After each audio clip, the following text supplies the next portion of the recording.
Assalamualaikum warahmatullahi wabarakatuh. Apa kabar Sobat Monteza? Di video kali ini kita akan mencoba membahas tentang Sungai Efrat, sungai terpanjang di Asia Barat. Sungai ini merupakan salah satu sungai terpenting dalam sejarah, khususnya dalam Islam. Dikabarkan bahwa sungai ini akan menjadi tanda akhir kiamat.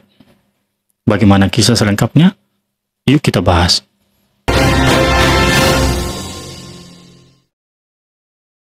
Sungai Efrat adalah sungai yang terletak di Timur Tengah, memanjang melintasi 3 negara, yakni Turki, Suriah, dan Irak. Mengeringnya Sungai Efrat disebut jadi salah satu tanda kiamat. Setelah itu, akan muncul gunung emas di wilayah tersebut. Menjelang datangnya kiamat, Sungai Efrat akan mengering. Hal ini dikatakan dalam hadis yang dikeluarkan Imam Muslim. Imam An-Nawawi turut menukil hadis ini dalam kitab Riyadhus Shalihin. Diriwayatkan dari Ubay bin Ka'ab radhiyallahu anhu, ia pernah mendengar Rasulullah Shallallahu alaihi wasallam, kiamat tidak akan terjadi sampai Al-Furat atau Sungai Efrat mengering sehingga munculnya gunung emas. Manusia pun saling bunuh untuk memperebutkannya. Dari setiap 100 orang yang memperebutkannya, terbunuhlah 99 orang. Setiap orang dari mereka mengatakan, mudah-mudahan akulah orang yang selamat. Dalam riwayat lain yang berasal dari Abu Hurairah radhiyallahu anhu, dikatakan Rasulullah Shallallahu alaihi wasallam bersabda, hampir terbuka Al-Furat dengan berisi simpanan emasnya. Siapa yang mendatanginya, jangan sekali-kali mengambilnya. Hadis riwayat At-Tirmidzi. Imam An-Nawawi menjelaskan dalam Syarah Sahih Muslim, makna mengeringnya Sungai Efrat dalam hadis tersebut adalah terbukanya dasar sungai karena airnya surut. Kata Imam An-Nawawi, bisa jadi ini karena adanya perubahan aliran sungai. Lebih lanjut, Imam An-Nawawi menjelaskan, kekayaan atau gunung emas tertimbun tanah dan tidak diketahui keberadaannya.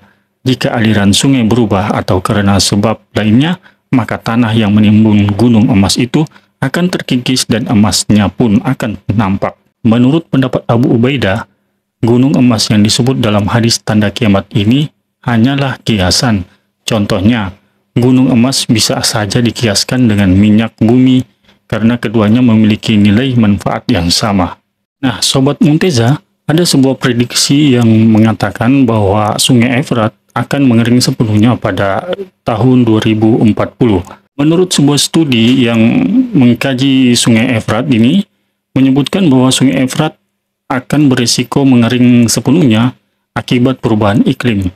Suhu di timur laut Suriah mengalami peningkatan 1 derajat dibandingkan 100 tahun lalu, dan rata-rata curah hujan menurun sebesar 18 mm per bulan per abad. Perdana Menteri Irak Muhammad Shia al-Sudani menyebut negara-negara di kawasan Sungai Efrat dan Tigris akan mengalami bencana lingkungan yang parah jika masyarakat internasional gagal kembali ke jalur yang benar untuk mengekang perubahan iklim. Bencana lingkungan hidup akan lebih parah bagi Irak dan negara-negara di kawasan ini dengan kenaikan suhu yang belum pernah terjadi sebelumnya, yang membuat kehidupan normal menjadi sangat sulit, bahkan hampir mustahil, ujar Al-Sudani saat berpidato dalam sidang Majelis Umum PBB. Kementerian Sumber Daya Air Irak dalam laporannya pada tahun 2021 memperingatkan bahwa Sungai Efrat dan Tigris akan mengering sepenuhnya pada 2040, akibat kekeringan yang berkepanjangan dan penurunan permukaan air yang disebabkan oleh perubahan iklim. Nah, Sobat Monteza, terkait dengan Al-Furat yang disebutkan dalam hadis tadi yang kita sebutkan, para ulama sendiri berbeda-beda terkait maknanya. Selain menyebutkan bahwa Furat adalah sungai di Kufah, ada juga yang mengatakan bahwa Furat berarti laut. Ada juga yang mengatakan bahwa Furat adalah air yang rasanya sangat tawar sekali. Dari makna-makna ini, sebenarnya belum ada kesepakatan di antara para ulama hadis atas makna Furat yang sebenarnya. Dengan demikian, jika ada yang mengatakan bahwa keringnya Sungai Efrat sekarang termasuk bagian dari tanda kiamat, maka bisa jadi benar, bisa jadi juga salah. Dan jika benar yang dimaksud dengan Furat adalah memang benar Sungai Efrat, maka keringnya sungai tersebut tidaklah cukup menjadi tanda kiamat. Karena sebenarnya yang menjadi pokok dan inti dari hadis tadi adalah mencegah pertikaian banyak orang untuk memperebutkan emas tersebut, bukan saja karena sungainya yang mengering. Maka dari itu, Rasul mencegah kehancuran akibat pertikaian itu, yang disebut sebagai al-sah atau kehancuran, dengan mengimbau agar tidak mengambil emas itu jika telah ditemukannya. Sobat Munteza, bisa saja dari ditemukannya emas di Sungai Efrat itu akan menimbulkan pertikaian yang sangat besar, sehingga orang saling ingin merebutkan emas itu, dan terjadilah pertempuran atau saling serang dan menghabisi satu sama lain karena emas itu. Dan ada juga hadis dari Imam Muslim dari sahabat Abu Hurairah radhiyallahu anhu, bahwasanya Rasulullah SAW bersabda, kelak bumi akan mengeluarkan semua isi perutnya, semisal tiang dari emas dan perak. Lalu akan datang seorang pembunuh seraya berkata, karena benda inilah aku membunuh. Lalu datang pula orang yang memutuskan tali silaturahmi seraya berkata, karena benda inilah aku memutuskan tali silaturahmi. Lalu datang pula seorang pencuri seraya berkata, karena benda inilah tanganku dipotong. Kemudian mereka semua meninggalkannya begitu saja dan tidak mengambilnya sedikit pun.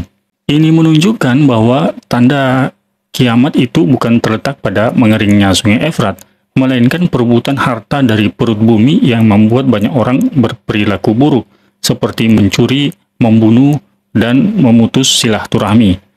Jika diperas lebih dalam lagi, maksud dari hadis tersebut adalah larangan untuk berebut sesuatu yang bukan menjadi hak dan milik kita. Nah, Sobat Munteza, kesimpulannya dalam video ini, bahwa tanda kiamat yang dimaksud dalam hadis bukan terletak mengeringnya Sungai Efrat, melainkan perebutan harta dari perut bumi yang membuat banyak orang berperilaku buruk, seperti mencuri, membunuh, dan memutus silaturahmi.